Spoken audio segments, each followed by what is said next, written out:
राधे राधे कृष्ण कन्हैया, गोपाल प्यारो मुरली बजैया। जय श्री राधे, जय श्री राधे। श्रीमद् भागवत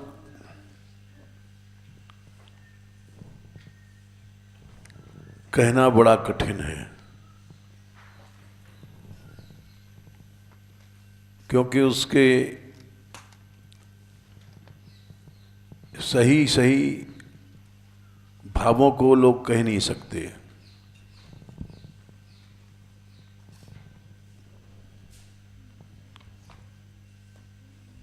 और उनको कहने का साहस भी सब में नहीं है।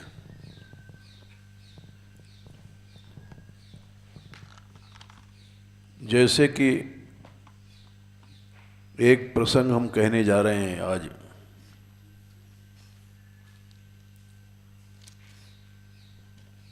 पहली बात तो ये है, जो हम कहने जा रहे हैं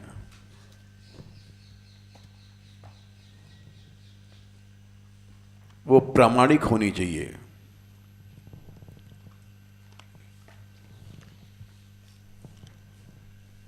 और प्रामाणिक नहीं है तो लोग टोकते हैं। जैसे एक उदाहरण है सम्मोहन तंत्र का। सम्मोहन तंत्र से ही ये राधा कृपा कटाक्ष स्तोत्र निकला। शिव जी ने पार्वती को दिया। गोपाल सहस्र नाम भी शिव जी ने पार्वती को दिया था। और इससे गोपाल सहस्र नाम से श्री कृष्ण की परात्पर सत्ता सिद्ध होती है। वैसे ही सम्मोहन तंत्र में ये राधा कृपा कटाक्ष है। उसमें एक श्लोक आता है, अनंत कोटि विष्णु लोक नम्र पद्मजार्चिते, हिमाद्रिजा पलोमुजा विरंचिजा वरप्रदे, अपार सिद्धि वृद्धि दिग्ध सत्पदांगुली निखे, कदा करिष्यसि माम कृपा कटाक्ष भाजनम।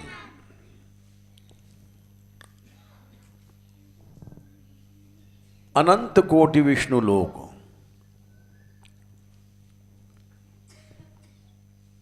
विष्णु लोग अनंत हैं। वैकुंठ अनंत है। हर ब्रह्मांड में एक वैकुंठ होता है और उसकी अधीश्वरी लक्ष्मी जी हैं। पद्मजा कहते हैं लक्ष्मी जी को। तो अनंत लक्ष्मियां श्री राधा रानी के चरणों का अर्चन करती हैं।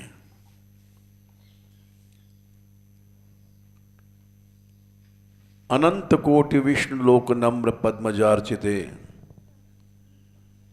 फिर आगे कहते हैं हिमाद्रिजा, अनंत पार्वतियां भी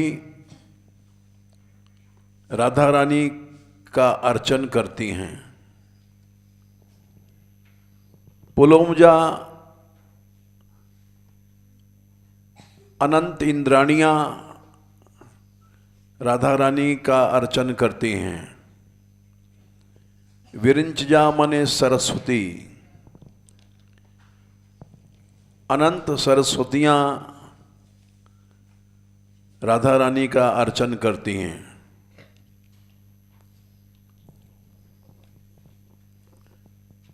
क्योंकि अनंत सिद्धियां हैं श्री जी के चरणों में। अपार सिद्धि उनकी वृद्धि से दिग्ध मने लिप्त जिन राधा रानी के चरण हैं वे कब कृपा करेंगी। इसके पहले एक श्लोक आता है, त्रिवेद भारतीश्वरी प्रमाण शासनेश्वरी रमेश्वरी क्षमेश्वमी प्रमोद काननेश्वरी। इस श्लोक को भी समझना बड़ा कठिन है। अनंत यज्ञों की ईश्वरी राधा हैं। इसको पढ़ करके वैदिक विद्वान कर्मकांडी वो नहीं समझ पाएगा, क्योंकि अनंत यज्ञों की ईश्वरी राधा रानी कैसे हैं वो शंका कर देगा। तो इसका उत्तर सबके पास नहीं रहता है। इसका उत्तर है देवी भागवत में।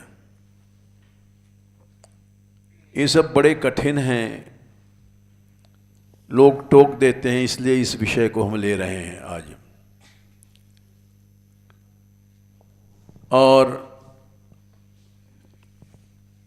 ऐसे ही विषयों पर बोलना चाहिए जो मान मंदिर का वक्ता है, जैसे मान लो मुरली है। ऐसे ही कठिन विषयों को लेना चाहिए।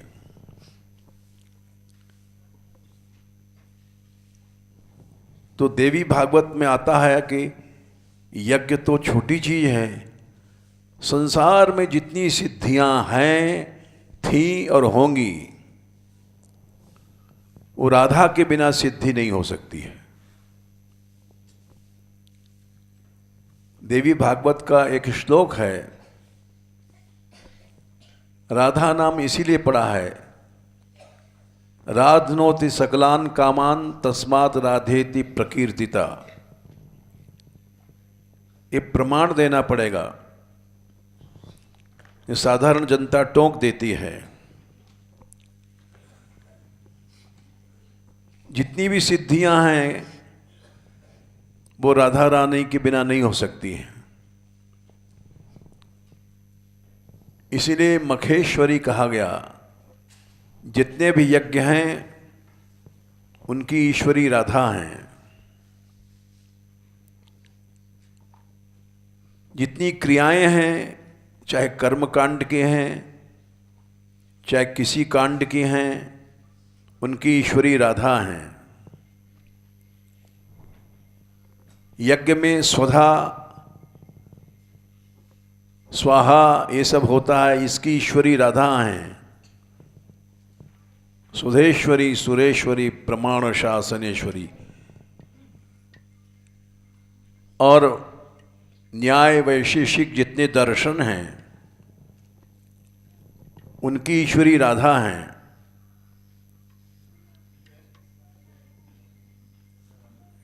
क्या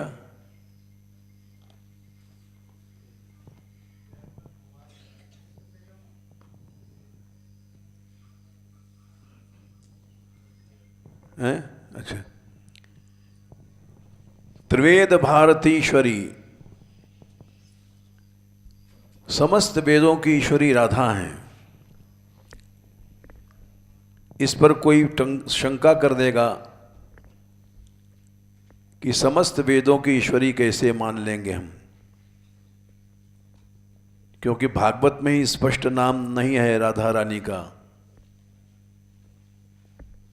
तो इसका उत्तर रसिकों ने दिया है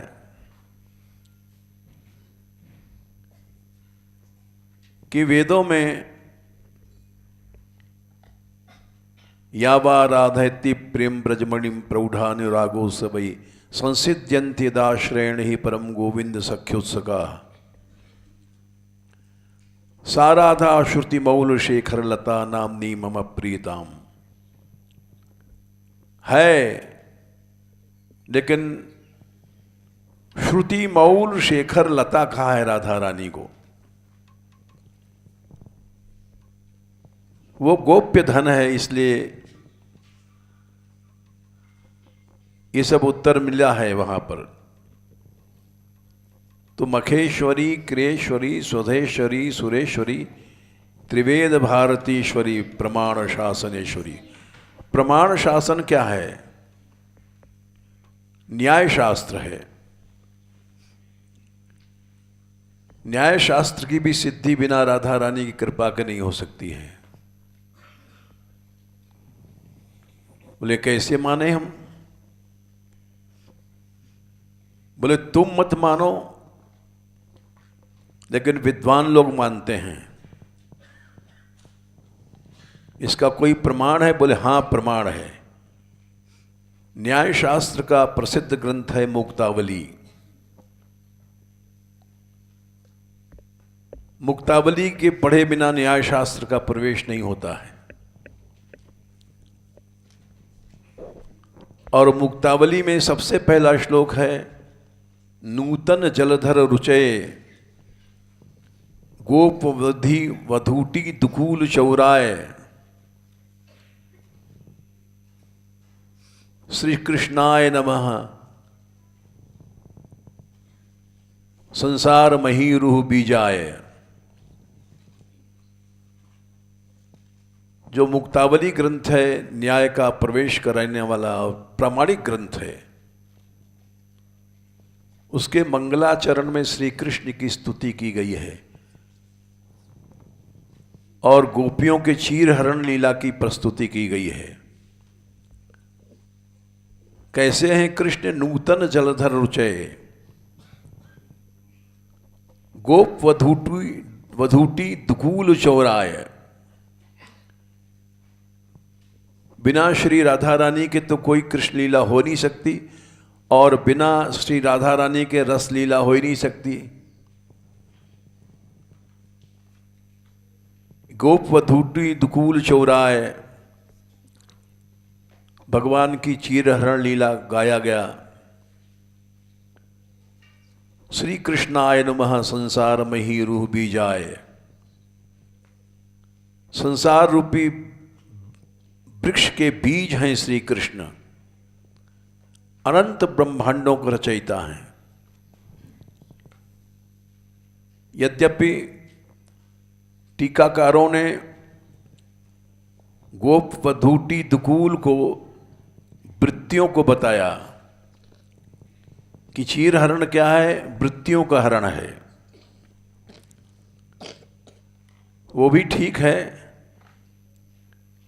क्योंकि लज्जा आदि वृत्तियां रस में बाधक होती हैं, तो भगवान ने इसीलिए चीरहरण किया कि किसी प्रकार की कोई भी बाधा ना आवे। नायिका की दो गतियां होती हैं, लज्जा और वामा। इन दो वृत्तियों से वो अपने को गोपित रखती है, छिपा के रखती है। इससे उसका नायिका का महत्व बढ़ता है और रसास्वाद होता है। ये वृत्तियां रसास्वाद के लिए हैं। लज्जा गति है और वामा गति। इस पर बोलेंगे हम तो बहुत समय लगेगा। सिर्फ हम इतना बता रहे हैं कि प्रमाण शासनेश्वरी, न्याय शास्त्र की भी ईश्वरी राधा रानी है। रमेश्वरी, रमा कहते हैं लक्ष्मी जी की ईश्वरी, लक्ष्मी की ईश्वरी हैं राधा रानी। क्षमेश्वरी, क्षमा पृथ्वी को भी कहते हैं। भू शक्ति की भी ईश्वरी हैं राधा रानी। अभी हम बताएंगे इसका प्रमाण। प्रमोद काननेश्वरी, प्रमोद कानन है चित्रकूट में सीता जी का विहार स्थल, बड़ा नामी है। यानी सीता जी की भी ईश्वरी राधा रानी हैं। और अंत में ब्रजेश्वरी श्री राधिके आपके हम नमस्कार करते हैं। तो ये प्रमोद कानन की ईश्वरी राधा रानी हैं, यानी सीता की भी ईश्वरी हैं। इस पर लोग टोक सकते हैं जो सांप्रदायिक हैं, लक्ष्मी की ईश्वरी हैं टोक सकते हैं जो रामानुजी हैं।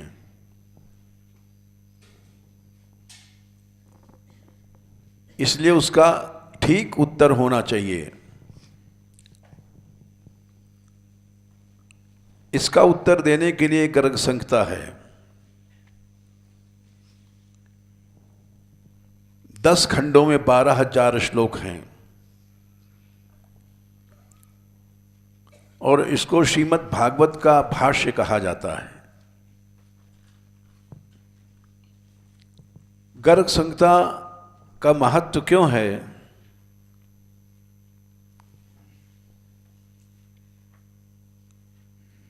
ये नारद जी से सुना था और शंकर भगवान ने सम्मोहन तंत्र में पार्वती जी को सुनाया।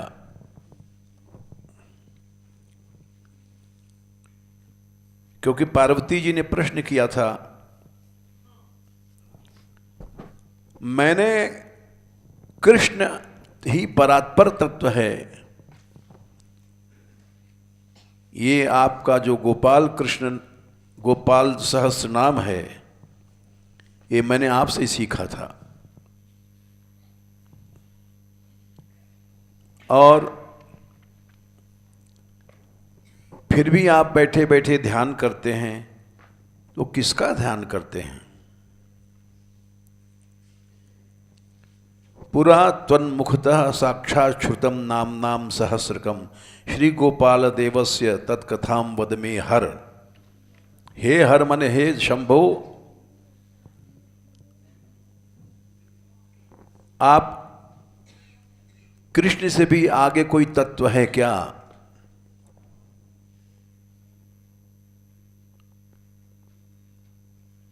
वो आप बताइए। तब शिव जी ने यह गर्ग संहिता सुनाई थी।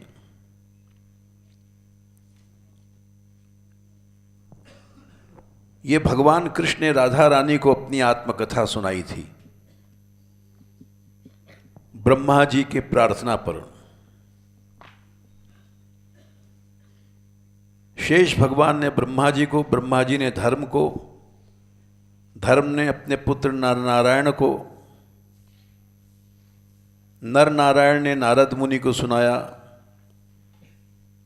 और नारद जी ने गर्ग जी को सुनाया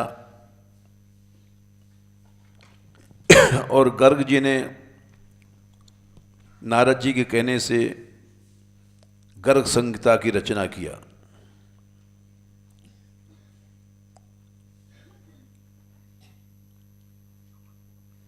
नारद जी ने बहुलाश राजा को सुनाया।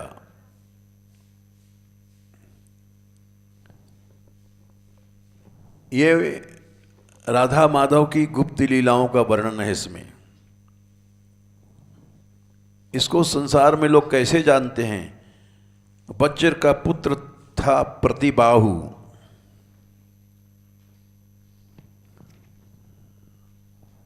उसकी रानी राधा रानी की भक्त थी, उसका नाम था मालिनी।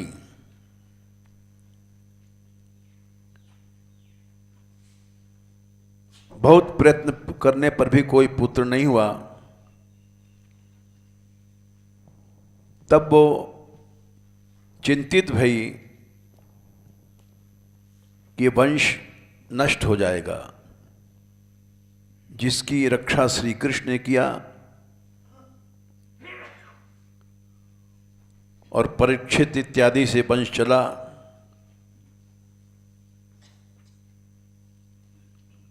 और भगवान के द्वारा, ठीक है रख दो।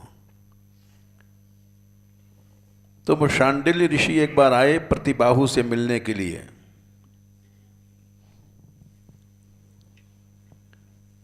और उन्होंने,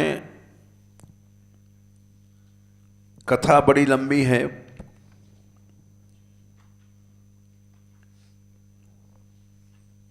श्री जी की लीलाएं सुनाई गर्ग संहिता के अनुसार।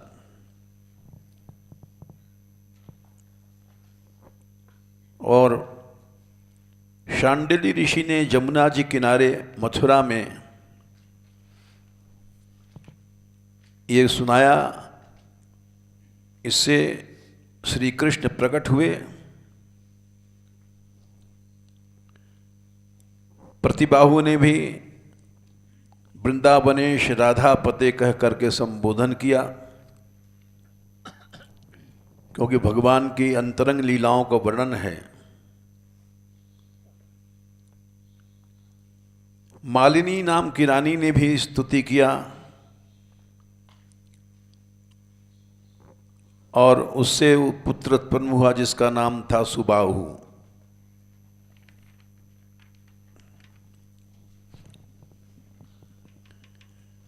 भगवान शंकर ने पार्वती को सुनाई थी बातें और कहा, हे सर्वमंगले, देवी दुर्गा का नाम है।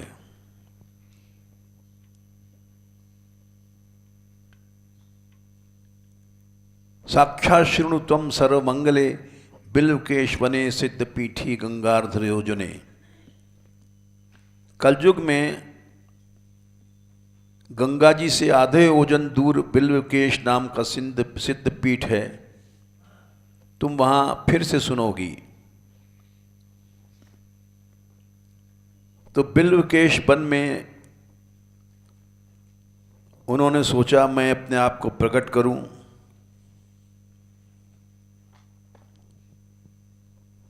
और गर्ग जी आए, शौनक जी से मिलने नैमिषारण्य में गए, तो वहां उन्होंने सुनाई।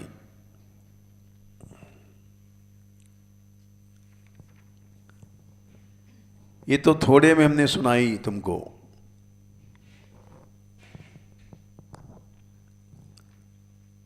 लेकिन हम इसलिए सुना रहे हैं कि श्रीमद् भागवत का भाष्य है गर्ग संहिता। इसका क्या प्रमाण है? इसका प्रमाण है, सुनो, रास पंचाध्यायी में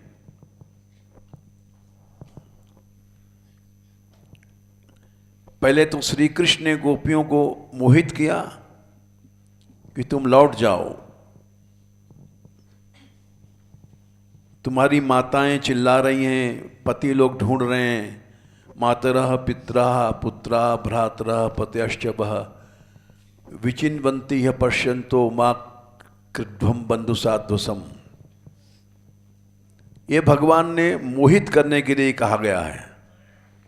ता दृष्ट्वान्तिक मायाता भगवान ब्रजोषितः अवदतम अवदतत भगवान श्रेष्ठो वाचः पेशैर विमोहन। मोहित करने के लिए। मोह क्या है?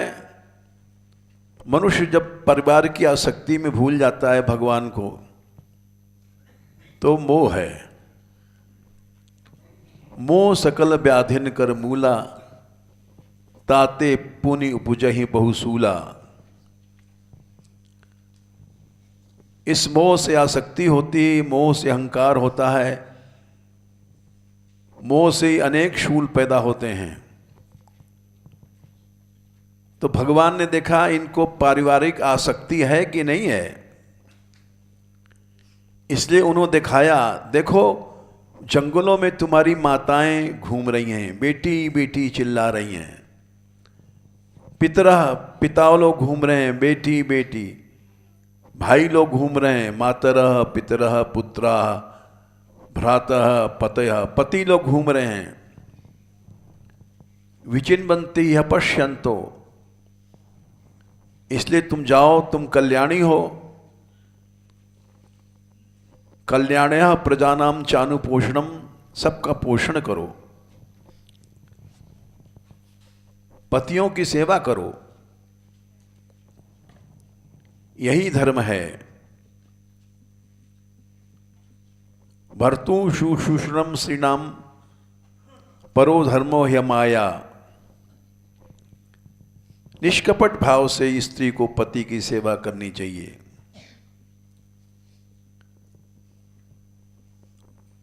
इसलिए तुम जाओ।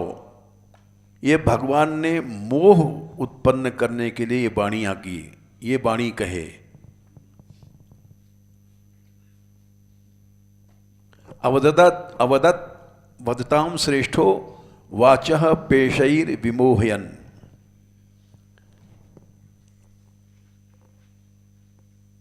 कि अगर इनके अंदर आसक्ति होगी तो चली जाएंगी। भगवान स्वयं देखते हैं कि इसके अंदर वास्तविक त्याग है कि नहीं है, वास्तविक शरणागति है कि नहीं है, सर्वधर्मान परित्यज्य वाली बात है कि नहीं है। कहीं आसक्ति छिपी है, माँ की है, पिता की है, पुत्र की है, स्त्री की है, तो वो ठीक नहीं है।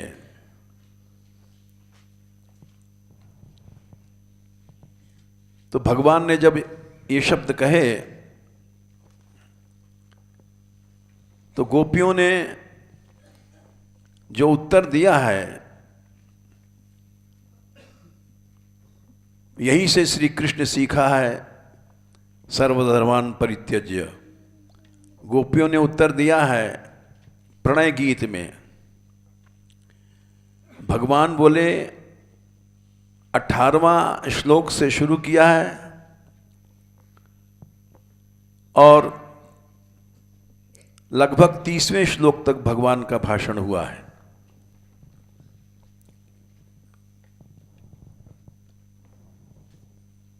जब उन्होंने कहा तुम जाओ, जैसा दूर से हमारे कथा सुन करके प्रेम कर सकती हो वैसा पास से नहीं। शरणाद दर्शनाद ध्यानाद मयि भावोनुकीर्तनाद न तथा सन्निकर्षेण प्रतियाद ततो गृहान। ये शायद 27वां श्लोक है।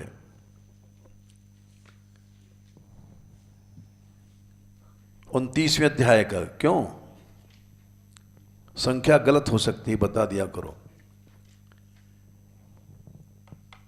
जाओ अपने परिवार में, अपनी माताओं के पास जाओ, अपने पतियों के पास जाओ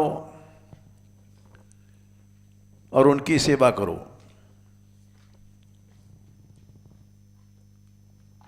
ये भगवान ने मोह में डालने के लिए बातें कही। मोह क्या आसक्ति है?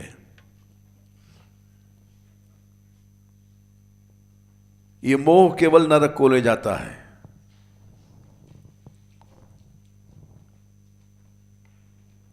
मुंचाज्ञानम प्रजारूपम मोह तो नरके गति। श्रीमद् भागवत में कहा गया है मोह से निश्चित नरक होता है।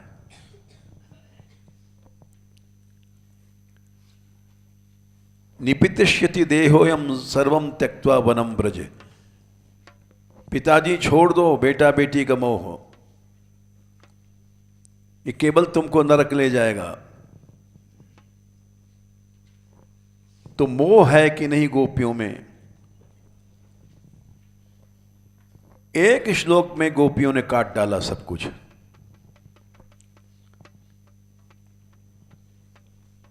गोपियों के ये सब सुन करके बड़ा दुख हुआ।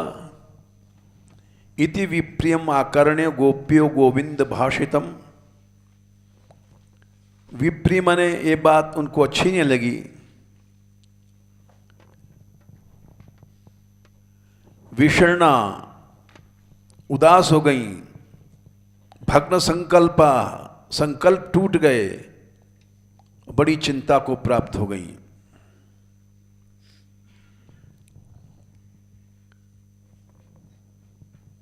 एक विद्वान ने लिखा था, बड़ा सुंदर उदाहरण दिया था, विदेश का उदाहरण था। एक युवती थी, वो एक विरह में एक रात में बुढ़ी हो गई। कथा बड़ी लंबी है। तो गोपियों का भी यही हालत हुआ।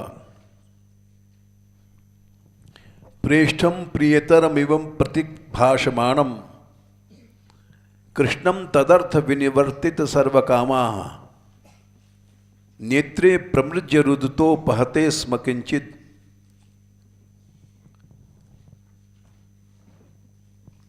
संरभ गदगद गिरो अब्रूतानुरक्ता, थोड़ी सी संरंभ कहते हैं क्रोध को, क्रोधावेश में आ गई। ये अधिकार गोपियों का ही है, ये अधिकार लक्ष्मी का नहीं है।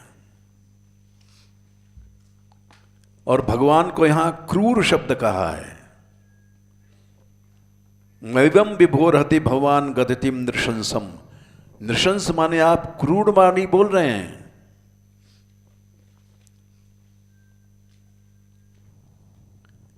और हमसे कहते हैं, हम कौन हैं? संतज्य सर्व विषयांस्तव पाद मूलम। सारे विषयों को छोड़ दिया है। विषय 12 होते हैं, पढ़ लेना पंचम स्कंद में 11वें अध्याय में शायद 11वां श्लोक है। गंधाकृति स्पर्श रस श्रवांसी, इस श्लोक में 12 विषय हैं। एकादशम स्वीकरणम ममेति शय्याम हम द्वादशम एकमाहु। अहंता ममता भी विषय है। विसर्ग रत्यर्थ अभिजल्प शिल्पा, ये सब विषय है। मलमूत्र त्याग करना, कर्म करना, अहंता ममता विषय है, विषय है। एकादशम स्वीकरणम ममेति शय्याम हम द्वादशम एकमाहु, ये विषय है। स्वीकरणम, ये हमारा मकान, हमारी बहू, हमारा बेटा, हमारा, ये सब विषय है, ममता का विषय है। अहंता का विषय है अहम भाव, उसमें मान अपमान आदि आता है। तो गोपियों ने कहा हमने सब विषय छोड़ दिए, यानी हमारी ममता कहीं नहीं है इस संसार में, तब आई हैं तुम्हारे पास। कौन मां, कौन पिता, कौन पति, ये सब विषय है।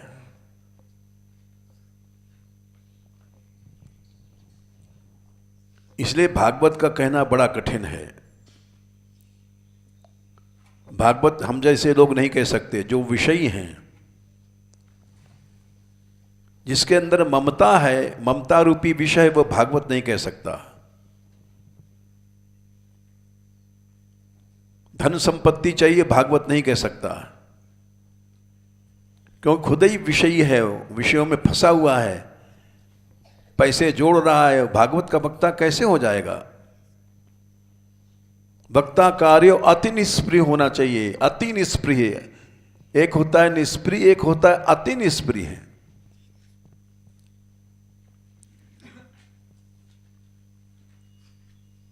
तो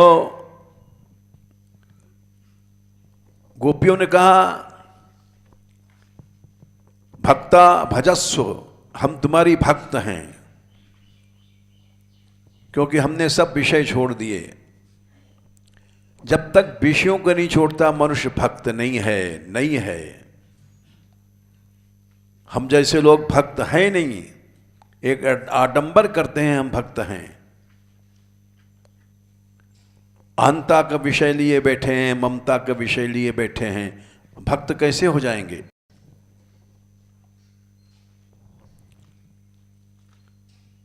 भक्त वही होता है संत्यज्य सर्व विषयांश, सारे विषयों को छोड़ता है।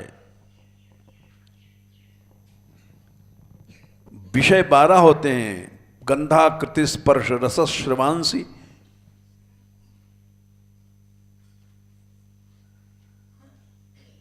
विसर्ग रत्यर्ति अभिजल्प शिल्पा। एकादशम स्वीकरणम ममेति शय्याम हम द्वादशम एकमाहु।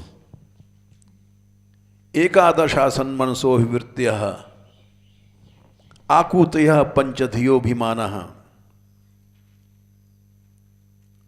मात्राणि कर्माणि पुरम च तासां वदन्ति हैकादश वीर भूमि। ये विषयों की भूमियां हैं।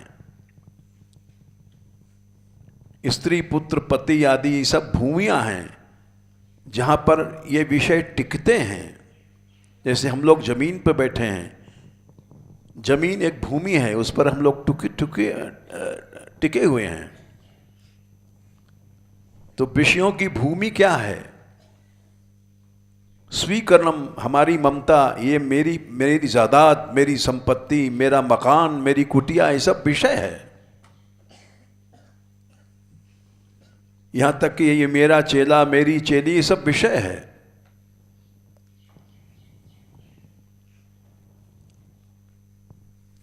इन विषयों में संसार फंसा हुआ है। हम लोग साधु लोग भी फंसे हुए हैं। इसीलिए कोई अनुभव नहीं है। जैसे भक्तमाल में आता है अनुभव, भगवान आए और साधारण मनुष्य की तरह भगवान दर्शन कर रहे हैं, तो उनकी निष्ठाएं थी, वे भक्त थे। हम लोग तो ठग हैं, विषयों को ग्रहण करके हुए हम अपने को भक्त या रसिक बताते हैं, ठग हैं।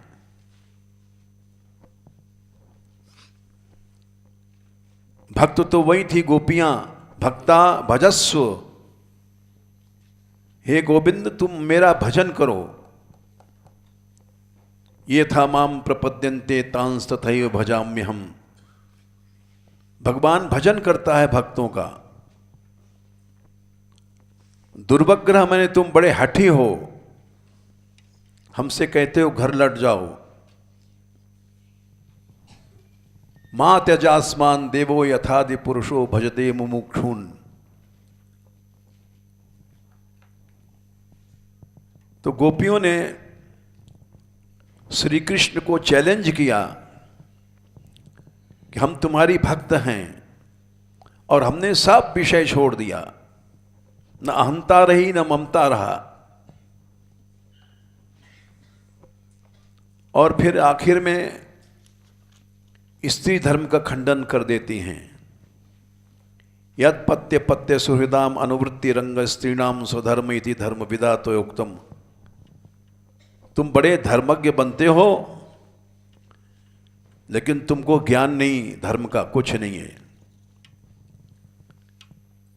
क्योंकि अस्त्वेवम उपदेश पदे त्वयीशे, तुम ही उपदेश के पद तुम ही हो।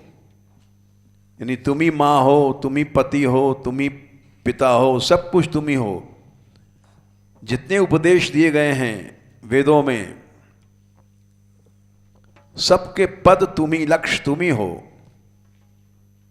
बोले ऐसा कैसे हो सकता है? तुमको तुम्हारे पिता ने पैदा किया, तुम्हारी माँ ने पैदा किया।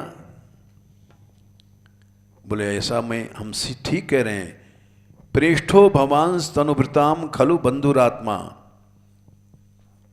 पिता आत्मा नहीं हो सकता, माता आत्मा नहीं हो सकती, पति आत्मा नहीं हो सकता, प्रेष्ठ भी नहीं हो सकता। स्त्री पुरुष में जरा जरा सी बात पर विवाद हो जाता है। अरे हमने तो फूल गोभी कहा था, तू बैंगन लाया।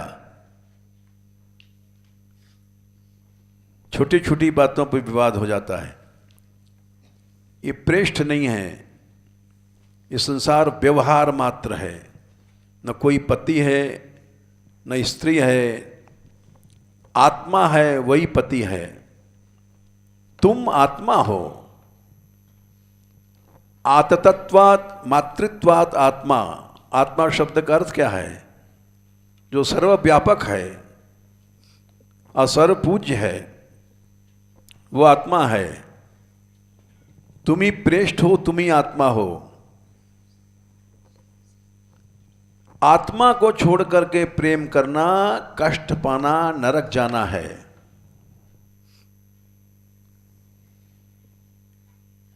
कुर्वन्ति हि त्वयि रतिम कुशला स्वात्मन नित्य प्रिय पति सुतादिभिरार्ति दैहिकम। ये पति की सेवा, पुत्रों की सेवा, ये गलत है। आरती मने कष्ट मिलेगा।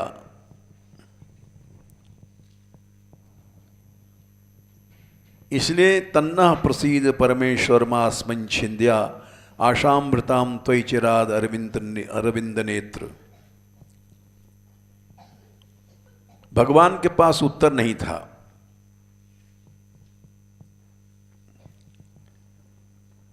वो जितना बड़ा भाषण कर रहे थे, स्त्री धर्म है, पति का धर्म ये है, पुत्र का धर्म ये है, वो सब कट गया एक शब्द से, प्रेष्ठ से और आत्मा शब्द से।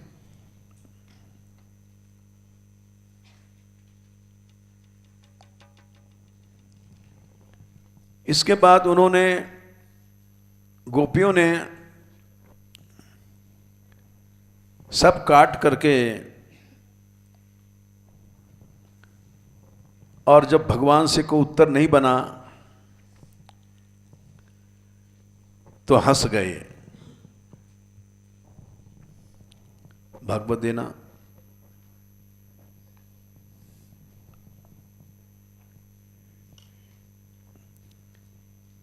बयालीसवां श्लोक है। इति विक्लवितम तासाम श्रुत्वा योगेश्वरेश्वरः प्रहस्य सदयम गोपीरात्मा रमोप्यरिमत। उत्तर कुछ नहीं दिया कृष्ण ने, क्योंकि बात अकाट्य है। विक्लवितम माने विरह की वाणी सुन करके, व्याकुलता की वाणी सुन करके।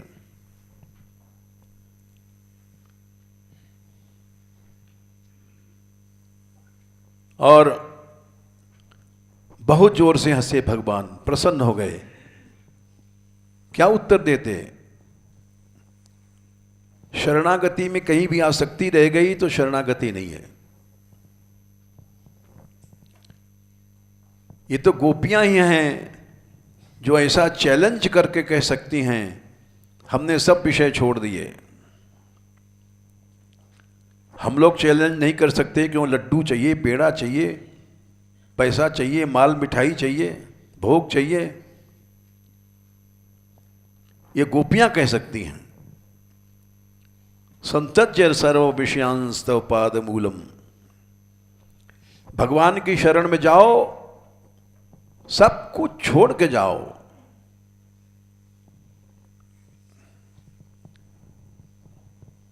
स्वयं भगवान ने कहा है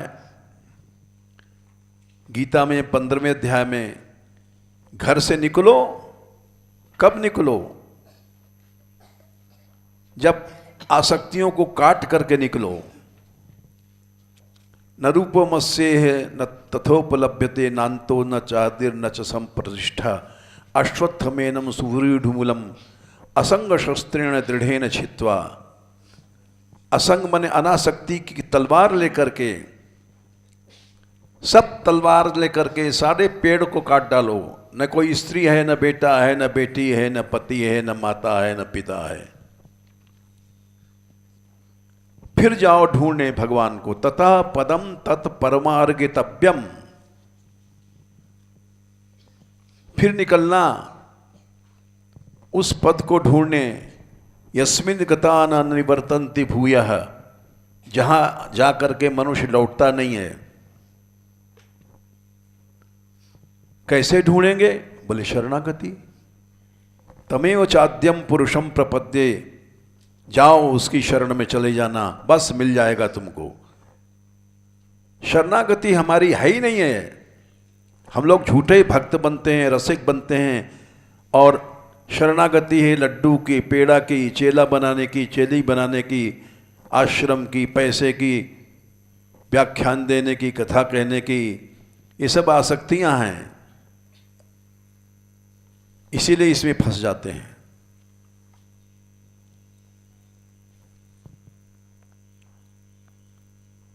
तो कुछ नहीं उत्तर हुआ, और आत्मा राम सीधे सीधे टेढ़े जो थे रमण करने लग गए। हंसे क्यों? एक ब्रजवासी लोग होरी में गाते हैं, यारी को तनक इसारो, गोरी हंसी है श्याम मुस्कायो।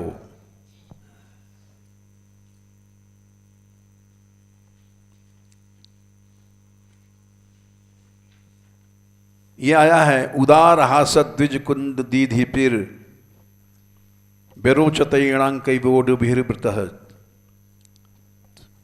43 श्लोक। उदार हास, कृपणता नहीं रही। कैसे भी नचा लो, कैसे भी भोग लो, उदार हासत द्विज कुंद दीधितिबिर, जब मुस्कुराए हैं भगवान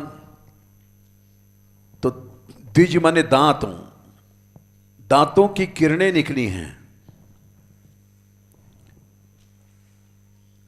जैसे श्वेत मोतियों की मालाएं चमक रही हैं, सौंदर्य का वर्णन आया है।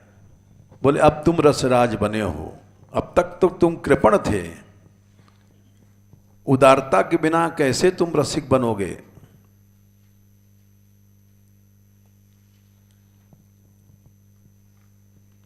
इसलिए श्रीमद् भागवत को कहना बड़ा कठिन है, समझना ही कठिन है।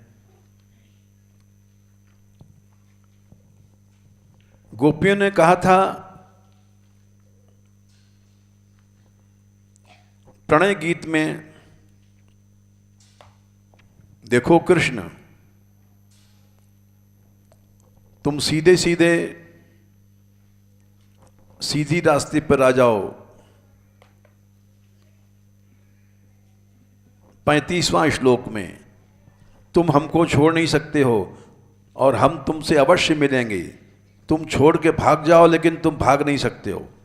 सिंचांगनस्तरामृतपूर्केण हासावलोक कल गीतज हृच्छाग्नि, नोचेद वयम विरजाग्युपयुक्त देहा, ध्यानेन याम पदवीम सखेते। हम ध्यान योग के द्वारा विरह से शरीर को जला करके तुम्हारे पास पहुंच जाएंगी। ये गोपियों में शक्ति थी, उन्होंने किया भी है। रास के प्रारंभ में ये करके दिखाया है।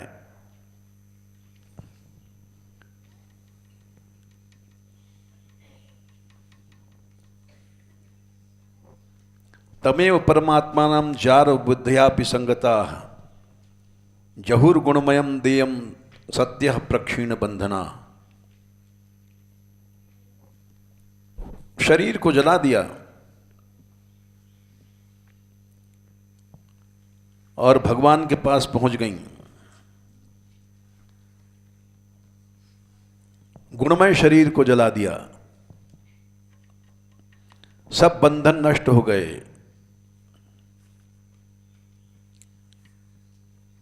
इसी पर प्रश्न किया था, ऐसा क्यों हुआ है?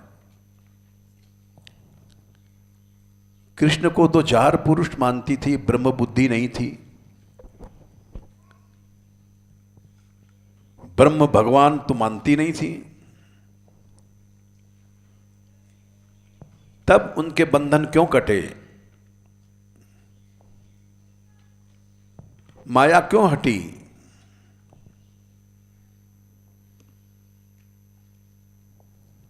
ये दूसरा विषय चला गया।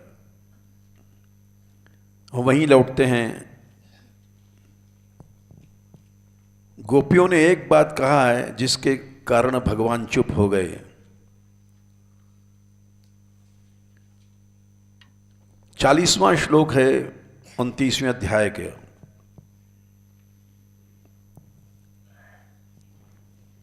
बोले हे कृष्ण, कोई तीनों लोक में ऐसी स्त्री है जो तुम्हारे पीछे सब कुछ न छोड़ दे। कास्त्रंगते कल्पदायत मूर्छितेन सम्मोहितार्य चरितान्न चले त्रिलोक्याम। ये चैलेंज किया, चुनौती दिया कि त्रिलोकी में महाशक्तियों में भी इतनी शक्ति नहीं है कि वे तुम्हारे रूप को देख करके और अपने धर्म में स्थित रह जाएं। लक्ष्मी, क्या लक्ष्मी में शक्ति है? बोले नहीं है।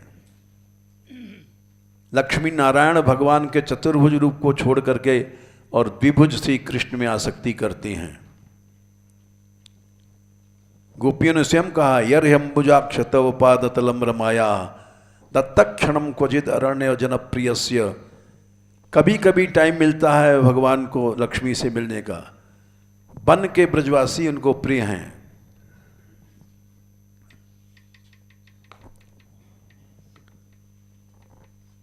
इसलिए लक्ष्मी तरस रही हैं। श्रीर यत्पदाम्बुज रजस चकमे तुलस्या लब्ध्वापि वक्षसि पदम किल भृत्य जुष्टम। चाहे तुम्हारे वक्षस्थल में निवास है उनको, लेकिन तरस रही हैं इस रस को। चकमे माने इच्छा कर किया था उन्होंने। कौन सी लक्ष्मी? लक्ष्मी के अनेक रूप हैं। सर्वाराध्या लक्ष्मी, महालक्ष्मी।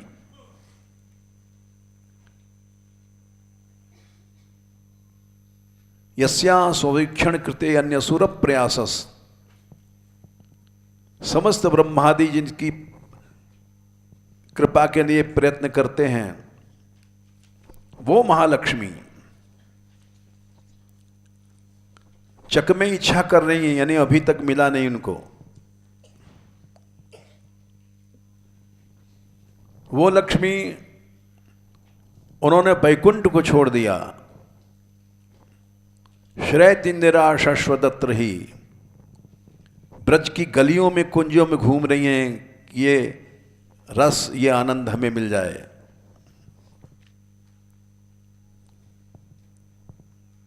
तो पूछ रही हैं, क्या तुमको तुम्हारे रूप को देख करके कोई महाशक्ति है? क्या पार्वती में शक्ति है कि वो शिव को न छोड़ें? छोड़ेंगी, छोड़ना पड़ेगा। लक्ष्मी में शक्ति है? बोले नहीं है।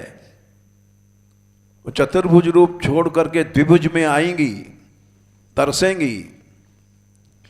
क्या सरस्वती में शक्ति है? बोले नहीं है।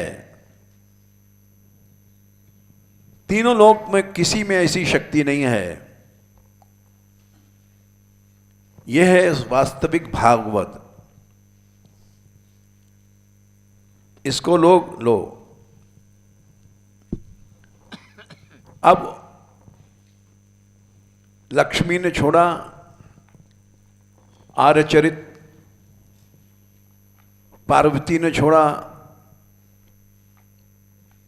सरस्वती ने छोड़ा। समय हो गया, अब कल कहेंगे इस विषय को, क्योंकि बड़ा लंबा विषय, इसका प्रमाण देना है। बिना प्रमाण के सीता जी ने छोड़ दिया। अगर प्रमाण नहीं रहेगा तो लोग शंका करेंगे, अविश्वास करेंगे, तर्क करेंगे। इसलिए ये गर्ग संहिता भाष्य कही जाती है। इस श्लोक का कास्त्रंगते कल्पतायते सो मोहित मूर्छितेन, इसका प्रमाण भागवत में नहीं है। बस इतना कह दिया, ऐसी कोई भी महाशक्ति नहीं है जो अपने आर्यचरित को न छोड़े, सती धर्म को न छोड़े। लेकिन वो कैसे छोड़ती हैं, कब छोड़ा, ये सारी बातें विस्तार से सुनने के लिए पार्वती जी ने कहा था, हे शंभो, तुमने ये उपदेश तो हमको दिया गोपाल सहस्र नाम में, सम्मोहन तंत्र में ही ये प्रकट हुआ है, कृष्ण परात्पर तत्व है। लेकिन अभी जो कृष्ण लीला की गूढ़ बातें हैं, महाशक्तियों ने भी छोड़ दिया सब कुछ, वो हमको विस्तार से सुनाओ। अरे तुमको पता नहीं है, बैठ जाओ। ये कीर्तन कैसा है, इसकी अगर तुम महिमा जानोगी तो अंगी संगीत में क्या होना है, कुछ नहीं। हम यद्यप कुछ है नहीं, लेकिन जिस पद्धति से महासंकीर्तन हुआ था उस पद्धति से अनुकरण कर रहे हैं। जैसे महासंकीर्तन हुआ था भागवत देना। तो जिस संकीर्तन से भगवान आए, प्रकट हुए,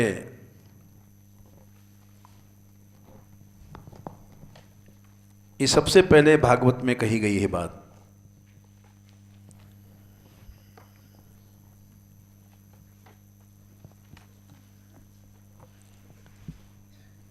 उस संकीर्तन में 6 महात्मा का 6 का 85, अगर हम लोग संकीर्तन ठीक से करें तो भगवान ही नहीं, भगवान के सब चारों युग के भक्त आ जाएंगे।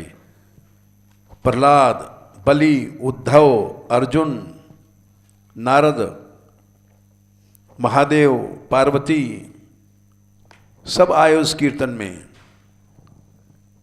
प्रहलाद ने ताल बजाया, उद्धव ने झांझ बजाई, वीणाधारी सुरर्षि ने, नारद ने वीणा बजाई, अर्जुन संगीत राग रागनी में करने लग गए, इंद्र ने मृदंग बजाया।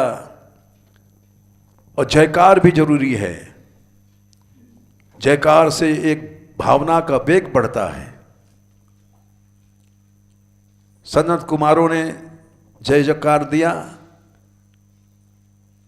और व्यास पुत्र सुखदेव जी ने समय समय पर उसका